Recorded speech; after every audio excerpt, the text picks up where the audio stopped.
Hello. तर सादर करत आहोत नखरा नऊवारीचा हिसका इब्रतीचा. पात्र चंद्रकला चंद्रा, लावणी कलाकार, प्रमुख नायिका स्वाभिमानी. या पात्रात आहे शिवानी केसकर. सरपंच रावसाहेब, स्वतःला खूप प्रतिष्ठित समजणारा पण आतून रंगीन माणूस. या पात्रात आहेत अनिश माने. निर्मला, सरपंचाची बायको ग्रीष्मा लावण. या पात्रात आहेत ग्रीष्मा लावण. त्यानंतर बबन्या, सरपंचाचा चमचा, अतिशहाणा आणि विनोदी. या पात्रात आदर साळवे. नंतर मामी, सरपंचाची सासूबाई. या पात्रात Dnyanada Jadhav. Police inspector madam छेंडे, कडक पण न्यायप्रिय सिया कांबळे. रेश्मा, चंद्राची सहकारी कलाकार, तरुण आणि फटकळ. या पात्रात वैष्णवी घोसाळकर.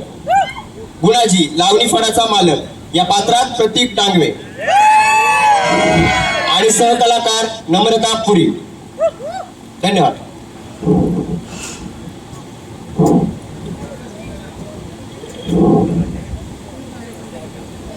प्रथम प्रसंग गावातील चावडी.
काय तो नखरा गावात लावणी आली की काय जसं चर्र होते नुसतं काळाचं पाणी. पण आमचं घरचं म्हणते ती या बाईंचा नाद म्हणजे अरे बबड्या, काय वाकून पाहतोस? जास्त डोकं चालू नकोस. चंद्राची वीज कळली की सगळ्यांची दात पिळी बसते. अरे मग मी कुठं काय म्हणतोय तवा? मी तर म्हणतोय सरपंचांनी सांगितलंय की एक खास बैठक व्हावी पाटलांच्या वाड्यावर. कसली रे बैठक बबन्या? नक्की घुंगरांचा आवाज ऐकून आलायसा ना की डोळ्यात ते वेगळंच खुपतंय तुझ्या? नाही हो चंद्रक्का, अहो नाही हो चंद्रक्का, मी कुठं काय म्हणतोय तवा? सरपंच म्हणल्या की तुमची एक खास बैठक व्हावी वाड्यावर रात्री. खास खासगी बैठक? सांग तुझ्या सरपंचांना ही चंद्राक्का व्यासपीठावर असते, कुणाच्या वाड्यावर मुजरा करायला येत नाही. जर कलेचा दात असेल तर समोरून दात द्या म्हणा, नाहीतर आपली वाट ठरा. बर बर बर.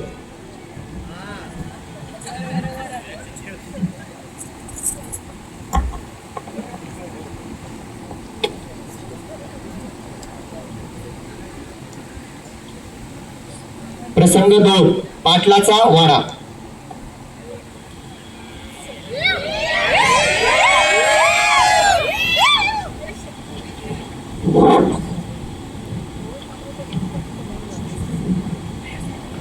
अहो सरपंच, हे काय चालवलंय? या अशा नाचणाऱ्या बायका गावात आणून तुम्ही आमची संस्कृती खराब करताय. यांचं काम काय? फक्त पुरुषांना भुलवणं? अहो मामी, हे तर फक्त मनोरंजनासाठी आहे. लोक जमत्यात, मग मतांचं राजकारण करायला सोपं पडतं ना. आणि या बायका काय 2 पैसे फेकले की नाचतात.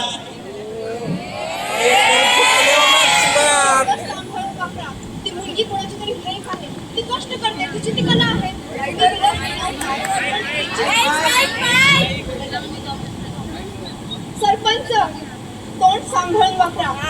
ती मुलगी कोणाची तरी लेक आहे, ती कष्ट करते, तिची ती कला आहे, तुम्ही तिला हिणवताय, पण तिची लावणी बघायला सगळ्यात पुढे तुम्हीच असता. गप्प बस तू. बाई माणसाने त्याची पायरी ओळखावी. आणि गडी माणसाच्या पायरीचं काय? जा तू आता माझ्या कामापासून लांब राहत जा. ही बाई तुम्हाला बरबाद करेल सरपंच. बबन्या, दाखवते या चंद्रीला रात्री काय असते ती पैशाची ताकद ते.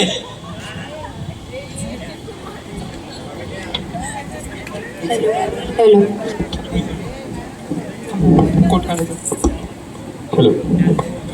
प्रसंग 3, रात्रीचा कार्यक्रम.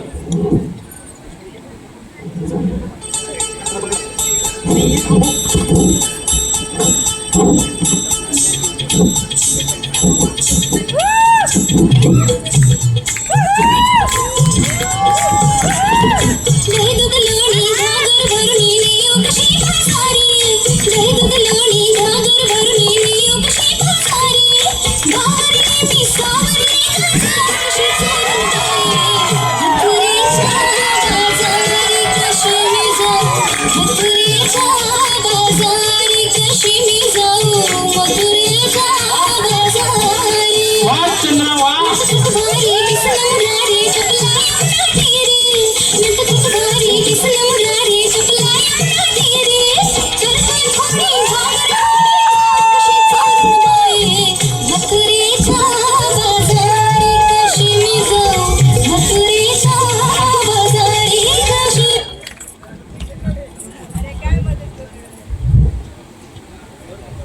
काय ग चंद्रा, लई तुझ्या नखऱ्यात ग.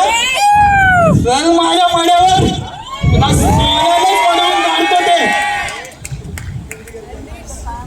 सरपंच, हे चुकीचं आहे. कार्यक्रमाची मर्यादा राखा. अरे मग हो, सरपंचाला बोलतोस होय? थांबा. सरपंच, तुम्हाला वाटतंय मी नाचते म्हणजे मी विकली गेले? तुम्ही लोक अशी लावणी बघून टाळ्या वाजवता, पण घरी जाऊन ह्याच कलेला बाजारू म्हणता. आम्ही जेव्हा ही नऊवारी घालून घामाच्या धारा गाळतो ना, तेव्हा आमची व्रत तुमच्यापेक्षा लय मोठी असते बघा. गप्प बस तू. आणि एवढं लक्षात ठेव, तू फक्त एक नाचणारी बाई असते. सरपंच, तुमचा हा खासगी कार्यक्रम आता जेलमध्येच होईल. कोण बाई आहेस तू मला जेल मध्ये टाकणारी? मी इन्स्पेक्टर झेंडे. तुझी हिंमत कशी झाली तिला हात लावायची? अहो मॅडम, हीच बाई पदर उडवून आमच्या पुरुषांना भुलवते. हिला जात टाका. पदर उडतोय तर तुमचे डोळे कशाला उडतायत? डोळे नीट ठेवा, म्हणजे पदर फक्त एक वस्त्राचा तुकडा आहे. मॅडम, आम्ही कलाकार आहोत, कष्ट करून पोट भरतो. घुंगरू बांधले त्याचा अर्थ असा नाही की आमचे चारित्र्य उघड्यावर पडले. जर नाचणं हा गुन्हा असेल तर बघणं हा सुद्धा गुन्हा असायला हवा. आम्हाला हिणवणारी नजर नकोय, पण जमलं ना तर माणुसकीची नजर द्या. जमलं तर माणुसकीची नजर द्या. बरोबर आहे चंद्रा?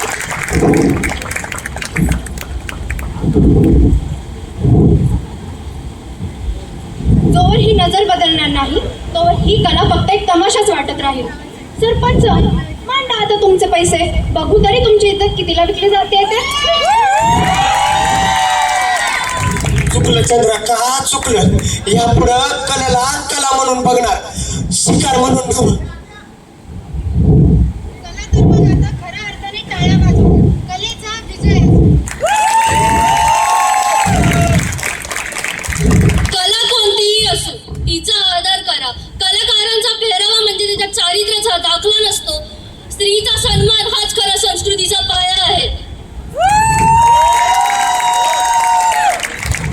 सर्व कलाकारांकडून काही जरी चूक झाली असेल तर मी माझ्या टीमच्या वतीने सर्वांची माफी मागतो आणि कलेचा आदर हा केलाच पाहिजे. धन्यवाद.